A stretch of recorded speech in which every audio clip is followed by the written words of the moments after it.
நான் நினைக்கவே இல்லை இது இப்படி ஒன்று நினைக்குன்னா உண்மையில் ஏதோ தமாஷா அப்படின்ற அளவுக்குலாம் கூட மனசு போயிடுச்சு. யாரோ சும்மா ஜோக் அடிக்கிறாங்கன்ட்டு.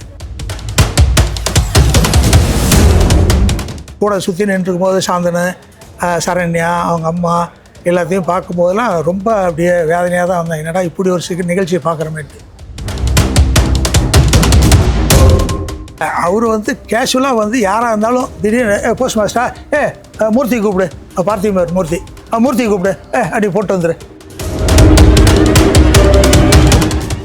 பாக்யராஜ் மாதிரி நடித்து ஃபேமஸ் ஆகிடலாமா அப்படின்ற மாதிரி நினச்சி தான் வராங்க. அப்படி இருந்தாலும் சினிமா இருக்கிற வரைக்கும் பாக்யராஜன்ற ஒரு முன் உதாரணமாக இருப்பார்.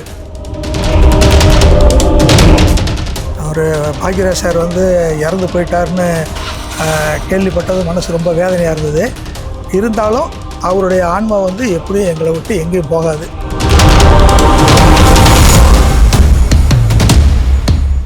புதிய சிந்தனை நேயர்களுக்கு வணக்கம். இயக்குனர் இமயம் திரு பாரதிராஜனுடைய சிஷியன் கே பாக்யராஜ் அவர்கள் இறந்திருக்காரு. அவருடன் பணியாற்றிய கிட்டத்தட்ட பல படங்களை பணியாற்றிய அவருடைய அசோசியேட் டைரக்டர் தான் நம்ம கூட இருக்காரு, திரு ராமலிங்கம் அவர்கள். சார் வணக்கம். வணக்கம். எப்படி சார் பார்க்குறீங்க உங்களுடைய குருநாதருடைய இறப்பு? இல்லை, அது எதிர்பார்க்காத ஒரு இது. ஏன்னா அவர் இவ்வளோ இதுன்னா யாராலையும் எங்கள் கூட இருக்கிற கோடைரக்டர் எல்லாம் அசிஸ்டன்ட் டைரக்டர் எல்லாமே ரொம்ப ஃபீல் பண்ணி தான் இருக்கோம். ஏன்னா அவர் இன்னும் ரொம்ப நாள் இருப்பார் அப்படின்னு நினச்சிருந்தேன். ஏன்னா நல்ல ஆரோக்கியமாக இருந்தார். நேற்று கூட நம்ம ஃப்ரெண்டு ஒருத்தர் கதை சொல்கிறது கூட்டி போனார், ஒரு ப்ரொடியூசரை கேட்டு. இன்றைக்கி ஆக்சுவலாக அட்வான்ஸ் கொடுக்க வேண்டியது. அந்தளவுக்கு ஆரோக்கியமாக இருந்தார். அவர் கூட சொன்னார், இன்றைக்கி அட்வான்ஸ் கொடுக்க போகிறோங்க, நீங்கள் கூட வரீங்களான்னு கேட்டார். நான் சரி வரேங்க சொல்லுங்கள் அப்படின்னு சொன்னேன். ஆனால் இப்படி ஒரு நிகழ்ச்சி நடக்கும்னு உண்மையால் நினச்சே பார்க்க முடியல.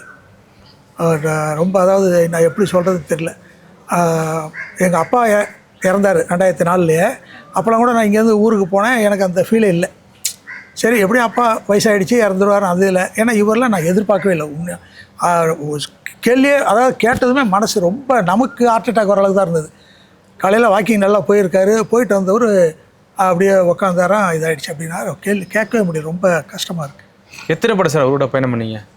நான் ஒரு 7 படம் ஒர்க் பண்ணேங்க. என்னென்ன படங்கள்? எங்க சின்ன ராசா, இது நம்மால், RRR வரும், என் ரத்தத்தின் ரத்தமே, அவசர போலீஸ் 100, அதுக்கப்புறம் கொஞ்சம் கேப் விட்டு ஞானப்பழம், வேட்டி மடிச்சுக்கட்டு, அந்த படம்லாம் நான் ஒர்க் பண்ணேன்.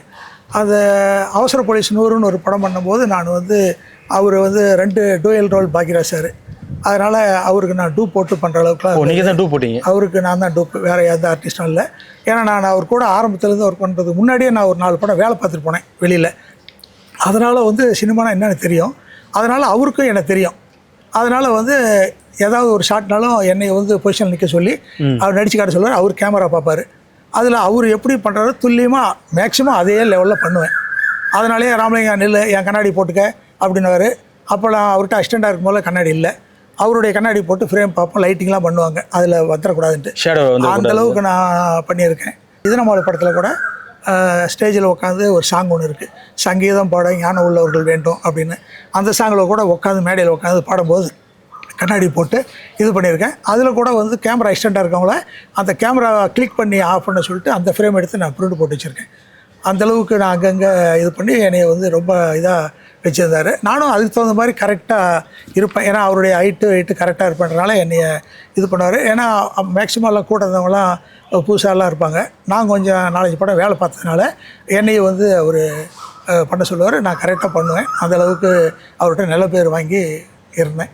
அதனால் மேக்ஸிமம் ராமலிங்கம்னா தெரியும் எல்லாருக்குமே. ஆனால் ஸ்பாட்டில் தான் எல்லாமே எழுத்து எல்லாமே எழுதுவார். இல்லை, நாங்கள் டிஸ்கஷன் எல்லாமே நாங்கள் முன்னாடியே பண்ணிவிடுவோம். அதில் மைண்டில் உள் வாங்கிக்குவார். இருந்தாலும் அங்கே உட்காந்து எழுத வேணாம் அப்படின்ற மாதிரி அவர் ஒரு பழக்கத்தை கடைப்பிடிச்சார். அது லொக்கேஷனில் இருக்கும்போது நல்லா மெருகேறிடும். டைலாக் ஸ்பாட்டில் தான் உட்காருவார், எல்லாத்தையும் சொல்லிட்டு வந்துடுவார். லைட்டிங்லாம் பண்ணிட்டு லைட்டிங் பண்ணதுக்கப்புறம் உட்காந்து யோசனை பண்ணிகிட்டே இருப்போம். அவன் கேமராமேன் வேகமாக லைட்டிங்லாம் பண்ணிட்டு பின்னாடி அண்ணே சார் ரெடி ராமலிங்கம் அப்படின்னாரு.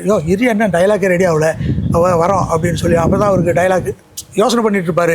அவருக்கும் காது கேட்கணுமேனு சொல்லிட்டு அப்படி ஒரு டைலாக் விட்டு விடுவேன். டைலாக் என்ன ரெடியாக வரும் எப்போயா அப்படின்ட்டு.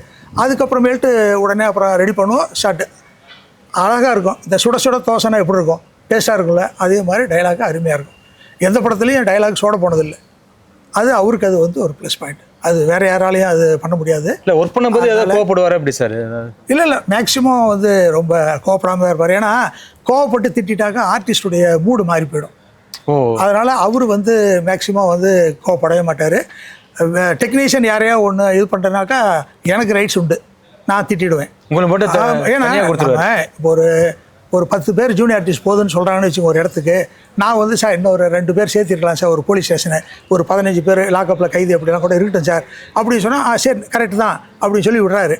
அந்த 5 பேரும் ஒளிஞ்சு எங்கேயோ ஓரமாக உட்காந்துட்டாக்கா நமக்கு ஷாட்டுக்கு ஆள் தேடும்போது எங்கேயோ போய் உட்காந்துருப்பான். அதனால் அந்த ஏஜெண்ட்டை திட்டுவேன், அந்த ஆர்டிஸ்ட்டையும் திட்டுவேன். ஓகே ராமனையும் திட்டுட்டோம் அப்படின்னு விட்டுருவார். ஏன்னா இதெல்லாம் நான் செஞ்சு அவர் எனக்கு சர்டிஃபிகேட் கொடுத்தது, அதனால் இதை நான் சொல்கிறேன். அவரோட பணியாற்றும் போது மறக்க முடியாத சம்பவம் எதாவது இருக்கா சார்? மறக்க முடியாத சம்பவம்னாக்கா நிறையா இருக்குது. அதில் எனக்கு வந்து அவர் இந்த அவசர போலீஸ் 100ன்னு ஒரு படத்தில் வந்து ராமலிங்கம் உனக்கு என்னுடைய டூப்பு ட்ரெஸ் எல்லாம் நீ தைச்சிக்க, உன் சைஸுக்கு அந்த ட்ரெஸ்ஸெல்லாம் நீ எடுத்துக்க அப்படி சொன்னார். அது எனக்கு வந்து பயங்கரமான ஷாக்காக இருந்தது. ஏன்னா யாரோ ஒரு அவருக்கு லெவலுக்கு ஆர்டிஸ்ட்டு அப்படி இப்படிலாம் பிடிச்சி ஒரு டூப்புக்குன்னு கூப்பிட்டு வருவாங்க. அந்த டூப்பை வந்து நீ இருந்து பண்ணு. ஏன்னா நான் சாதாரண நேரத்தில் வந்து எங்கள் செட் அசால்ட் வந்து அவருடைய பொசிஷன் பூரா நான் தான் நடிக்கிறேன். அப்படி இருக்கும்போது கரெக்டாக நடிப்பான்.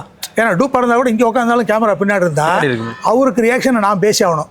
டைலாக் இல்லை அப்படி இப்படின்னு அந்த மூடுக்கு தகுந்த மாதிரி பேசினா தான் எதிர்ப்பு பேசினாக்கா அது ரீச் ஆகும் கண்டிப்பாக. அதனால் வந்து நீ பண்ணு அப்படின்னு சொல்லிட்டு என்னை சொன்னார். அதுவே எனக்கு வந்து பெரிய இதாக இருந்தது. ஆக்சுவலாக நானே வந்து படம் பண்ணும்போது நான் நடிக்கணும் தான் நினச்சிட்டு இருந்தேன். ஆனால் அது வந்து அப்புறம் ஜனகராஜ் நெல் ரவி போட்டு ஒரு ஃபேமிலி படம் பண்ணுற மாதிரி ஆயிடுச்சு, புருஷனை கைக்குள்ளே போட்டுன்னுட்டு. அதனால் நான் நடிக்கிறது வந்து அப்படியே கொஞ்சம் இல்லாயிடுச்சு. இல்லைன்னா நானும் நடிச்சிருப்பேன் அவர் மாதிரி. அவரோட பணியாற்றிய அத்தனை அசிஸ்டன்ட் டேரக்டரையும் இன்றைக்கி நடிக்க வச்சிட்டாரு. இப்போ உதாரணத்துக்கு பாண்டியரத்னா இருக்கட்டும், பார்த்திபன் சாராக இருக்கட்டும், பல பேரை இன்றைக்கி உருவாக்கியிருக்காருல்ல. அது எப்படி சார் ஸ்பாட்லேயே யோசிப்பார்? அப்படி இல்லை நம்ம ஆட்களுக்கு வாய்ப்பு கொடுக்கணும் அப்படின்னு யோசிப்பார்? அப்படி இல்லை அவர் வந்து கேஷுவலாக வந்து யாராக இருந்தாலும் திடீர்னு போஸ்ட் மாஸ்டர் மூர்த்தி கூப்பிடு, பார்த்திபன் மூர்த்தி கூப்பிடு அப்படி போட்டு வந்துரு. உடனே ராமலிங்கம் நீங்கள் வாயா. எங்கள் சின்ராச படத்தில் பொண்ணு பார்க்க போவார். ஆமாம், ராதாவை பொண்ணு பார்க்க போவார். அவரும் மண்ணாங்கட்டியும் பஸ் ஏறி போவாங்க. போகும்போது ஏறி உட்காந்து 2 பேருக்குள்ள ஆர்குமெண்ட் வந்துடும். கோச்சிக்கிட்டு நான் மேலே ஏறி சார் டிக்கெட் அப்படின்னுவேன். மேட்டுப்பட்டிக்கு எனக்கு மட்டும் ஒரே ஒரு டிக்கெட் கொடு அப்படின்னு கேட்பார்.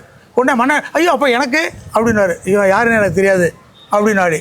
அந்த சீன் எடுக்கிறதுக்கு முன்னாடி நான் அசிஸ்டன்ட் டைரக்டர் வேலையை பார்த்துட்ருக்கேன். ராமலிங்கம் இங்கே வாயா, போயிட்டு காக்கி ட்ரெஸ் போட்டான் அப்படின்னாரு.